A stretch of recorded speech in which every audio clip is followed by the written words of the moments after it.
then they change their mind.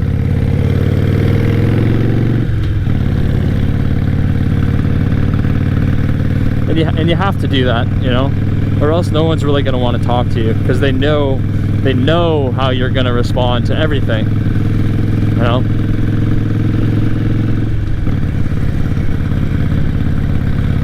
I mean, it's just funny to me. You look at Donald Trump, and you look at Mike Pence. So Mike Pence is the vice president, and he is just the most cookie cutter guy ever, isn't he? Like, he comes out there, he's got clean cut, white hair, you know, suit, obviously like Trump does, but he's talking, you know, he's just like the most politically correct guy ever, right? The way he talks about stuff. And then you got Trump that comes in and just starts completely going off the cuff, and you never know what he's going to say. You're not going to expect any bombshells from Mike Pence. He's just going to be very politically correct. And you know, Donald Trump, we came out here with a vision, and a great vision at that. And you know, we want to support this country, and you know, we're going to make sure that America comes first, and that we support our American worker. And you know, we want to make sure that America comes first, and we're going to do our best with this task force to on the coronavirus to really make America a great place again for our American worker, right? Like, he comes out and just says cookie cutter stuff like that, and that no one really is interested in listening to. And then Trump will just say whatever, you know. He'll just start rambling off about stuff like that it's not even important, right? Just starts talking about it. Unbelievable, folks. I love it. You know, me and Ivanka, you know, if she wasn't my daughter, I would be dating her, right? It's just it's just like crazy shit, right? But that's hey dude, that stuff's funny, right? So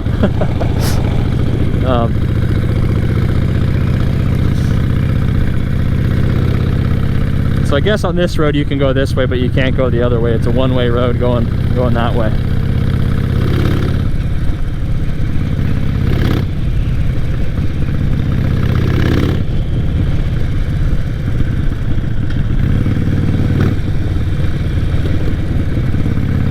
This bike has 10,000 miles on it now. 10,368.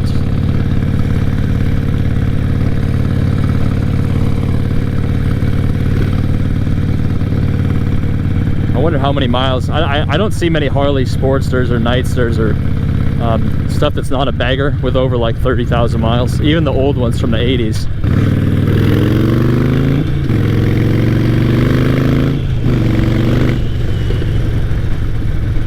This thing does have a lot of just low-end pull to it. Low-end grunt. I see a lot of Harleys that are like full baggers. You know, those guys, those get ridden a lot. You see them on the freeway a lot. It's a common bike here in America, obviously.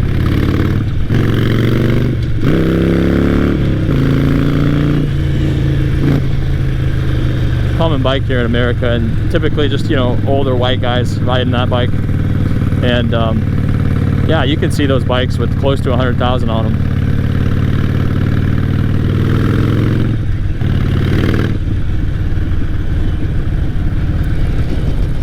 I really just don't think they're a good value. I mean, I think a lot of guys buy it because they want to, it's a marketing thing.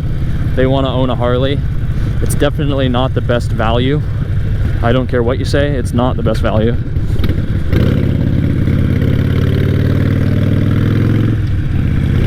I would never buy a Harley. I don't think I will ever buy a Harley-Davidson. This is my brother's bike, but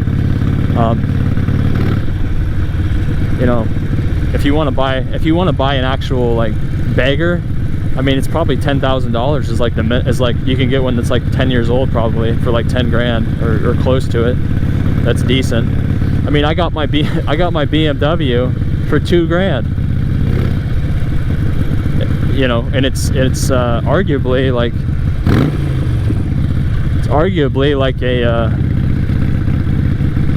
like a better bike, I think. I'd rather ride my BMW K1200. That's a complete fucking pig. It's 900 pounds. It has a very high center of gravity, It's terrible to maneuver it at low speeds. I would rather ride that than a Harley-Davidson bagger, like my dad's Street Glide. I really would. It's a more comfortable bike for me. It's not loud. There's not so much vibration because of the motor. It's 20 years older than it. You know, my bike's a 99. My dad's bike is a 2013, so it's 15 years older. It has a windscreen that goes all the way up. It's got a 6-disc CD player. It has heated grips. It has, like, you know, stuff I never even would want to. It has way more storage capacity. It has a top case. I mean, and it was $2,000, and it had 19,000 miles on it when I bought it. And my dad's bike, I think he paid like $15,000 for it, or $13,000 for it, right? And it's basically like the same bike. Yeah, it looks a lot better, I guess, like visually, but I don't really care about that. I just care about being on the road and how comfortable I am when I'm moving. So yeah, this bike is a lot louder. It's a head turner. It's like, it's, you know, definitely, it's more visually appealing, I guess, to most people. But I just care about like having a reliable bike and having fun and being comfortable. And that bike has it has cruise control on that bike. It has a throttle lock on it. I mean, it's just for $2,000. It's like so much. I mean, I just can't believe it. All the bike you're getting for that amount of money. I don't think $2,000 would buy you any Harley-Davidson, not even a 30-year-old Sportster. Like, you'd have to probably pay $3,000 for one that was a complete shit box. So there's the difference there. Now, Harley-Davidsons, they do hold their value a lot better, right? Because there's just a lot more people that want them. But I'll ride anything, man. I don't care. I'll ride anything. I'll ride a Chinese scooter. I'll ride a Harley-Davidson. I'll ride a Yamaha. I'll ride a pocket bike. I love it. I like getting on anything that moves. So, and it's awesome, like I said, to be able to jump around from one thing to another. Dirt bikes, you know, I've ridden a lot of different dirt bikes. I've owned 10 different dirt bikes probably. Some of them are street legal. So yeah, I don't care. I'll ride anything. But I think for me, like, if the type of stuff that I'd want to ride every day, like, my ears just hurt riding this thing right now. I feel like it's really loud. I'd have to have earplugs in riding this thing if I was going to ride it, you know, regularly. My Yamaha is like so quiet, you can barely hear it. The guy that I used to rent my house from, he's like, is that the electric motorcycle? Because wow, look at this.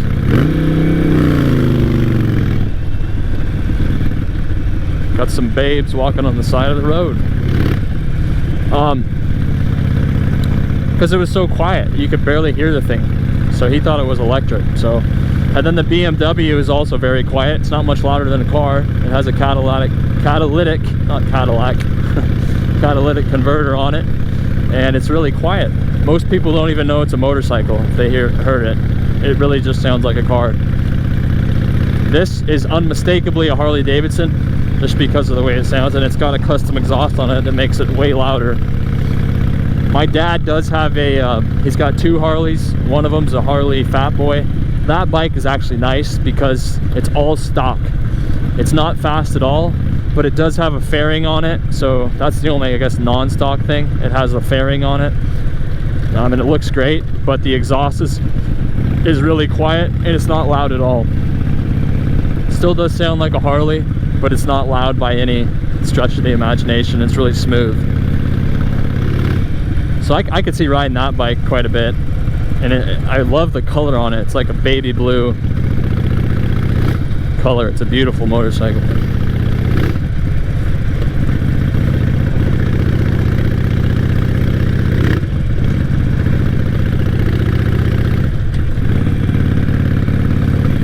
This bike is just so loud though, like I said. It's overly loud. Every time my brother, I usually don't ride this bike. Every time my brother starts it, I'm like, you know, you can hear it from wherever you are, if you're anywhere near this motorcycle, you will hear it. And I guarantee you all the neighbors hear it, and I kind of feel bad every time he starts it up, because it's a you know, you're going to be distracted by it for 2 minutes.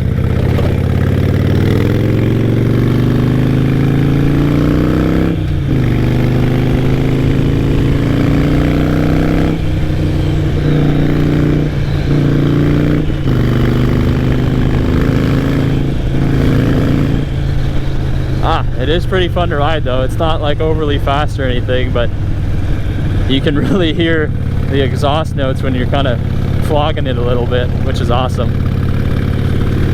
Alright, so that's just another video about nothing. Figure I might as well make some while the weather's nice and it's not raining. I can wear a t-shirt. We're gonna have to come to a complete stop here, aren't we? Yes, we are. As soon as I get up this hill, I'm gonna stop the video. Let's see, that's a Honda, that's a Subaru Forester, that's a Porsche something, Boxster, Carrera.